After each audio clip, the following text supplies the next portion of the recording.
આ કાના ભગવાનનો ઝૂલો। અહીંયા આગળ અને પાછળ બંને બાજુ એકસરખી ડિઝાઇન મોતીવર્કથી બનાવેલી છે।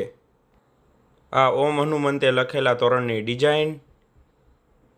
જેવી તોરણમાં ડિઝાઇન છે એવી સેમ ડિઝાઇનના આ ટોડલિયા। આ મંદિર માટેનું મોટું તોરણ। આ ગાય અને કાનાજીવાળા તોરણની ડિઝાઇન અને સેમ ડિઝાઇનના આ બંને ટોડલિયા। સૌથી પહેલાં આપણે જોઈએ આ ઓમ હનુમંતે લખેલા તોરણની ડિઝાઇનમાં ગદા, મોર, કુંભ અને સાંખિયાની ડિઝાઇન બનાવેલી છે। એની પાછળ મજબૂતાઈ માટે આવી રીતે કાપડ અને પંચથી પોથવેલું છે। આમાં તમે જેવડી તોરણની સાઇઝ કહો એ પ્રમાણે અમે કસ્ટમાઇઝ કરીને બનાવી આપીએ। આ છે એના ટોડલિયા અને મજબૂતાઈ માટે આવી રીતે કાપડ અને પંચથી પોથવેલું છે। હવે આપણે જોઈએ આ ગાય કાનાજીવાળા તોરણની ડિઝાઇન।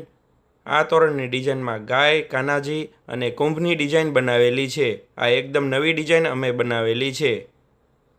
બધા તોરણ અને ટોડલિયાની પાછળ આવી રીતે કાપડ અને પંચથી પોથવેલું છે।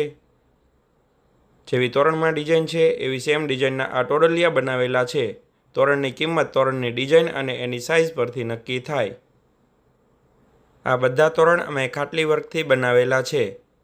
તોરણની પાછળના ભાગમાં આવી રીતે પોપટ અને આગળના ભાગમાં આવી રીતે પોપટની ડિઝાઇન બનાવેલી છે અને વચ્ચેના ભાગમાં આવી રીતે કુંભ, મોર અને સાંખિયાની ડિઝાઇન બનાવેલી છે। જેવી તોરણમાં ડિઝાઇન છે એવી ડિઝાઇન આપણે નીચે કોથળીમાં ઉતારેલી છે। તોરણમાં જેવી આગળ ત્રિશૂળની ડિઝાઇન છે એવી સેમ ડિઝાઇન અહીંયા પાછળના ભાગમાં પણ બનાવેલી છે।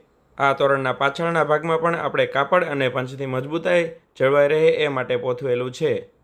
આ તોરણમાં એકેય સાંધો નથી, મોટું તોરણ છે, અમે એકસાથે સળંગ બનાવેલું છે। આવા ખાટલી વર્કના તોરણમાં તમે જેવી ડિઝાઇન અને સાઇઝ કહો એ પ્રમાણે અમે કસ્ટમાઇઝ કરીને બનાવી આપીએ। આ ઝૂલાની ડિઝાઇનમાં વચ્ચે તુલસી ક્યારો અને બંને બાજુ મોરની ડિઝાઇન બનાવેલી છે। આ ખાટ ઝૂલાવવા માટેની દોરી પણ મોતીવર્કથી બનાવેલી છે।